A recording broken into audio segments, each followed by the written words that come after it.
ያው እንግዲህ ወይ ሮዚና ታሪክ መስራቷን ቀጥላለች። ዛሬ ማኪባን በማሳገት የቀለበት ስነ ስርዓቱን እንዲደናቀፍ አድርጋ ከአንድ ባዶ ክፍል ስታስለፈልፋ ቆይታለች። እናንተ እነማን ናችሁ? ምን አደረግኳችሁ? በደስታዬ ቀን ለምን አገታችሁኝ? ስትል አለቀሰች፣ ተንሰከሰከችም። እረ ድረሱልኝ፣ ይህን ያላጨክኑብኝም ስትል የተማጽኖ ድምፅ ከፍ ብላ ማሰማች። በዚህን ሰዓት ሮዚና ራሷንና ማንነቷን በመቀየር ማለትም የሽማግሌ ማንነት በመላበስ ጺሞቿን ከፍ ከፍ አድርጋና ትልቅ ባርኔጣዋን ደቅና ጋቢዋን በላይ ዱብ አድርጋ ነበረ ፊቷ ሆና ስታስለፈልፋት የነበረው። ናቲ በቅርቡ አማቼ ላደርገው የምፈልገው ነውና ከናቲ ራሱ ረጂ፣ እናም የማይገባሽን ፍቅረኛ ይዛለሁ ብለሽ እንዲሁ በከንቱ ስትጋጋጭ ነው እዚህ ማገቻ ስፍራ የገባሽው በማለትም አስፈራራቻት። አቶ ሽማግሌ በመሆን ማለት ነው። አቶ ሽማግሌ እውነትም ማኪን በጣም አስፈራርቷታል። እናም ከዚህ ልውጣ እንጂ በጭራሽ አልደርስም ከናቲ በማለትም ቃል ገባች። ወደ ቤትም እንድትመለስ ተደረገ። ናቲና ሰላም የቀለበት ስነ ስርዓታቸውን በሚገባ አድርገው ወደ ውጭ መዝናኛ ቦታም ሄደው ቀወጡት አይገልጸውም። ማማቀ ፍቅራቸውን በውጭ ተገላልጸውትም የሚገባቸውን ያህል ጊዜ ወስደው ሲጫወቱ ሲወርቁ ውለው ወደ ቤት ይመለሳሉ። ናትናኤል እናት በማኪ መጥፋት ክፉኛ ተጨንቃለች። ምን ሆነ ይሆን ልጄ? በቀለበት ስነ ስርዓቷ እንዴት ትጠፋለች? እያለች ማወራች። በኋላ እውነታውን እሷ መታ ነገረቻት፣ እንዴት እንደቆየችና ምን እንደተፈጠረ። ናቲን ልታገባው የነበረች ሴት እንዳሳገተችና አጋቹ ደግሞ የዚች ሴት አባት እንደሆነ ነበረ የተረዱት። ነገር ግን ስለ ሰላም ማንነት ሰላም ከቅርብ በፍቅረኝነት ተቀምጣ እንደሆነ እስካሁን ድረስ የተገለጠላቸው አንዳችም ነገር የለም። ምንም እንኳን ያሰረችው ቀለበት ይህ ቀለበት ከየት መጥቶ ነው? እንዴት ጣትሽ ላይ ልታጠልቅ ቻልሽ? በማለት ትጨቃጨቃት ትግባ እንጂ። ሰላምም ከእናቴ በስጦታ የተበረከተልኝ ነበረ በአንድ ወቅት፣ እናም ልብሴ እንዳስቀመጥኩ ረስቸው ነበር።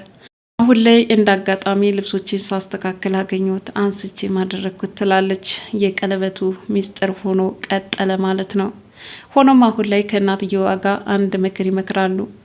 ናቲን ፍቅረኛውን አምጥቶ እንዲያስተዋውቀንና ከዛ በኋላ ፍቅረኛው ላይ የሆነ እርምጃ መውሰድ ነው በማለት ማኪና የናቲ እናት ይመካከራሉ።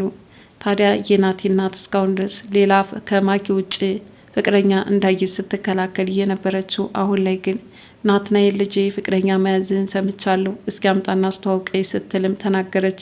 በዚህን ሰዓት ናቲ አንዳች ተንኮል ካላሰበች በስተቀረ እኔ ከማኪ ውጭ ሌላ ፍቅረኛ እንዲይዝ የማትፈልገው እናቴ እንዴት ዛሬ አስተዋውቀኝ አለችኝ በማለት ጥያቄ ተፈጠረበት።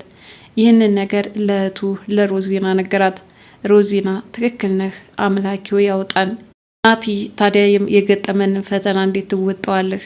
ፍቅረኛ አለኝ ብለህ ታወራለህ፣ አለዛስ ደግሞ አይ አላውቃትም፣ ምንም የፍቅር ግንኙነት አልመሰረትኩም ብለህ እናትን ትሸመጥጣለህ ስትል ሁለት ምርጫዎችን አቀረበችለት።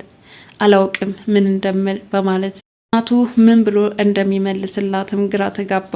ነገር ግን ጀግናዋ ሮዚና አሁንም ከማኬ ጋር በመገናኘት እንደዛው የሽማግሌ ማንነቷን በመላበስም አስፈራራቻት። ውድ ማኪባ አሁን ድጋሚ እንገናኛለን ብዬ አላሰብኩም ነበረ። እስኪ ፍቅረኛዋን ብታውቂያት ምን ልታደርጊ ነው? ስትልም ጠየቀቻት። እንደ ልጅቷ ማንነት ይወሰናል። አሁን ማን ያምናል? አንድ ሽማግሌ ማኪን ያስፈራራታል ቢባል። እሳቸውም ቀጠሉ። ሽማግሌው አቶ ሮዚናም አንድ ሽማግሌ አንዲት ሩጣ ያልጠገበችን በቀለበት ስነ ስርዓት በሽማግሌው ተገላ ሞተች ቢባል በማለት በመልሷ ክው አደረገቻት። ማኪ ደነገጠች። ሰላም የዚህ ድራማ ተከታታዮች እንደምን አላችሁ? በያላችሁበት በዓለም ዳርቻ ሰላማችሁ ይብዛ እያልኩኝ እንግዲህ ሮዛ ድራማ እጅግ በጣም አስደማሚ ሆኖ ቀጥሏል ማለት ነው። ዛሬ ምን አዲስ ነገር አለ? አብረን እንከታተላለን። በሙሽርነት የተዘጋጀችው ሰላም ምን ገጠማት? ሁሉንም አብረን እናያለን ማለት ነው። ማኪ በቀለበት ስነ ስርዓቷ ደስታዋን ሳትጨርስ ነው ስልክ የተደወለባት። ይህንን ያደረገችው ሮዛ ናት።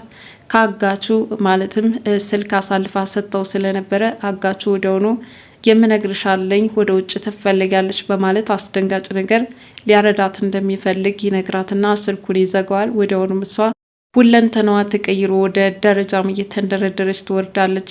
ሮዛ ያዘጋጀችው አጋችም ወዲያውኑ መጥቶ ከጀርባ እያፍናታል ማለት ነው። እየጎተተም ወደ ውጭ ይዟት ይወጣል። ሮዛ ያሰበችውን እቅድ በሚገባ ማኪባ ላይ ካከናወነች በኋላ ቀጥታ ወደ ሰላም ክፍል ነበር ያመራችው።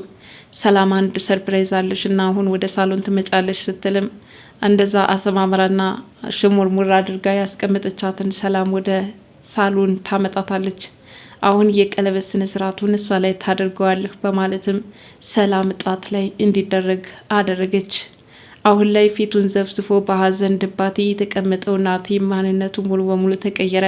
ሀዘንተኛ መስሎ ጥቁር ለብሶ ተገትሮ የነበረው ናቲ አሁን ነጭ ሸሚዙን በላዩ ላይ ደረበ። እንዲሁም ከሰላም ጋር ተዋሃዱ። እጅግ የሚያምር የቀለበት ስነ ስርዓትም ካካሄዱ በኋላ ከዚህ በኋላ እንግዲህ ወደ ተዘጋጀላችሁ ስፍራ ትሄዳላችሁ ስትልም ሮዛ ሀሳቧን አቀረበች። በዚህን ሰዓት ናቲ በደስታ ፈነደቀ። ሰላም እንደዚሁ ይህንን መስዋዕትነት ለከፈልኩላችሁ እናንተም ለኔ የሚገባችሁን ውለታ መክፈል አለባችሁ ስትል ተናገረች። ወንድምየው ከሚገባው በላይ እህት አለምዬ በጣም አመሰግንሻለሁ። ይህንን ታደርጋለሽ ብዬ ባስብም መልኩ ግን ይከናወናል ብዬ አላሰብኩም ነበር በማለትም ወዲያውኑ እየተሯሯጡ ወደ ውጭ መውጣት እንዳለባቸውም ለሰላምና ለናቲ ነገረቻቸው።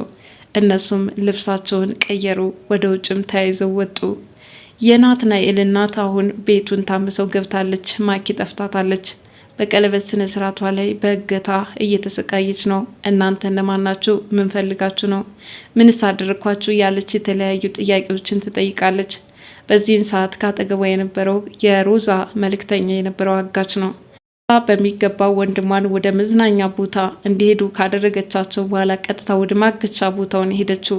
ከማገቻ ቦታውም ሽማግሌ በመምሰል ካጠገቧም ተቀመጠች።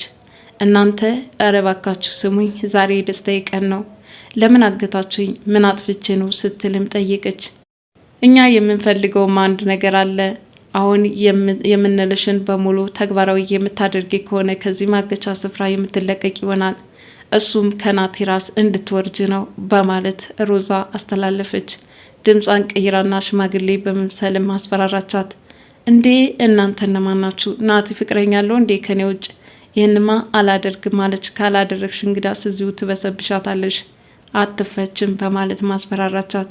እዚሁ ከሚቀር በቃ ፍቱኝና እሺ ከናቲ አልደርስም ስትል እንደገና ቃል ገባች።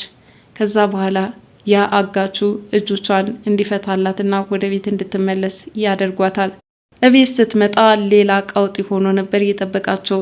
እና ሰላም ከቀለበት ስነ ስርዓታቸው በኋላ ወደ መዝናኛ ቦታ በመሄድ ሲቀውጡት ቆይተው ወደ ቤት መጥተው ቡና እያፈሉ ነው። ደስታችንን እንዳታደፈረስብን ግን መታ የምትለው መስማት እንፈልጋለን እያሉ ስለ ማኪ ውርድ ጉጉት መከታተል ስለሚፈልጉት ነገር እንዲሁ እየጠበቁ ነበረ። ማኪ እሳት ለብሳ እሳት ጎርሳ ወደ ቤት ትከሰታለች። ቡናው ቀራርቦ ፈንዲሻው ሁሉ ነገር ተሟሙቆ፣ በዚህን ሰዓት ማኪ ግን በጣም ተቃጥላለች።